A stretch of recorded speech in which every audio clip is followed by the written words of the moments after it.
Welcome back to Major Misconduct. Scott Taylor, the Major, along with Curt Keelback, the Misconduct.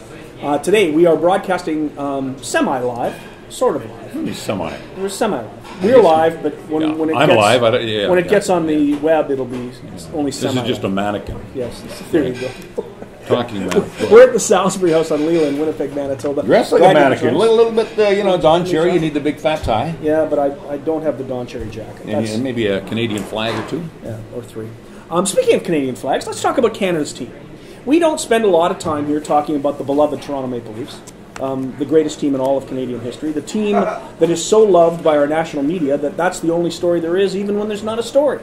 It's all about the Toronto Maple Leafs and Brian Burke and Ron Wilson, the head coach, and of course Phil Kessel and Joffrey Lupul and all the members of the Toronto Maple Leafs.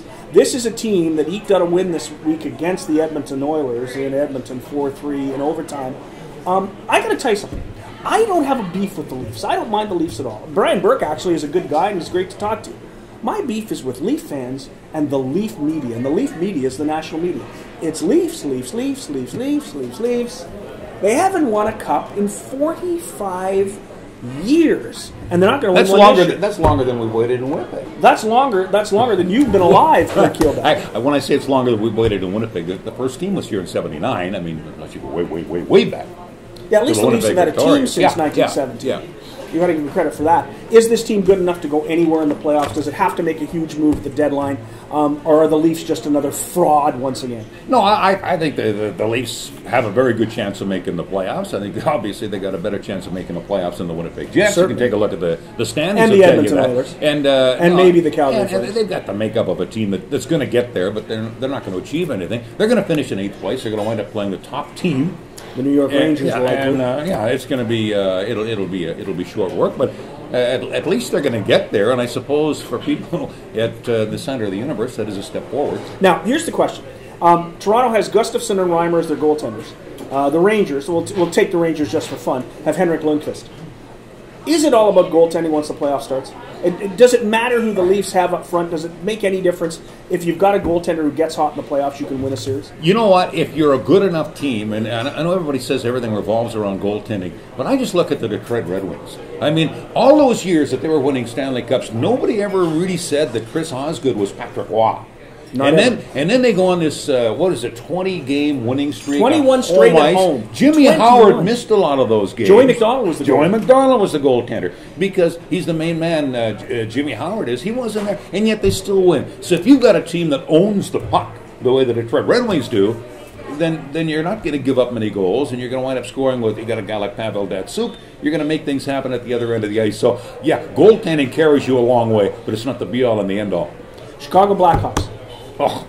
Are they good enough? No. Jonathan Taves, a tremendous player. Are they good enough? No, I don't know what's wrong with that team. You know, if you look at them from a personnel standpoint, they've still got a pretty good nucleus there with Taves and Kane and Sharp and Seabrook and Keith.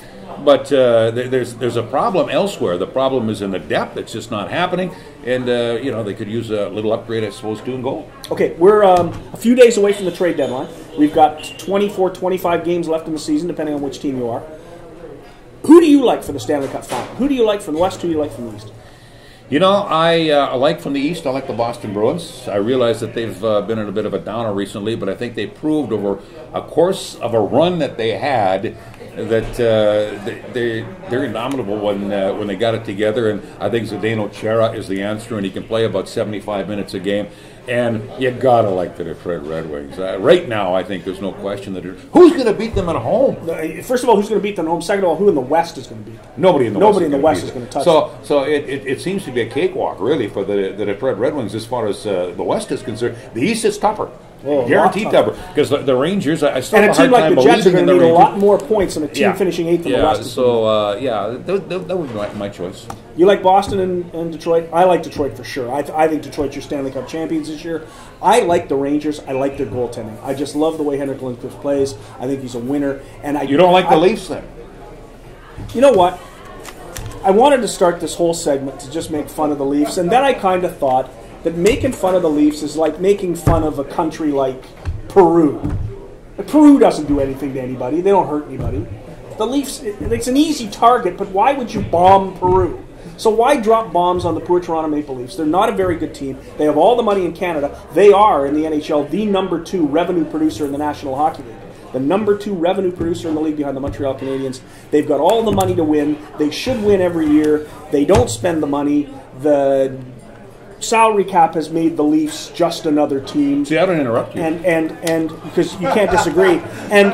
And then they have Ron Wilson as the head coach. I got to tell you a little story about Ron Wilson. My buddy Kevin Allen and I walked out of a press conference in 1999 after he was coaching the Washington Capitals in the Stanley Cup final against Detroit. And Kevin said, "Scott, I'm the luckiest guy in the world." I said, "Why is that, Kev?" "Because I got to cover hockey before Ron Wilson invented it." And on that note, we'll say goodbye. This has been Major Misconduct live from the Salisbury House on Leo in Winnipeg, Manitoba. I'm the Major Scott Taylor. He's the Misconduct Curt Keelback, and we'll be back soon. How about Norway? Yeah, you don't want to drop a bomb on Norway. You don't want to drop a bomb no, on no. Trinidad. They didn't do anything. I've never met any Norwegians that I didn't like. Yeah, I know.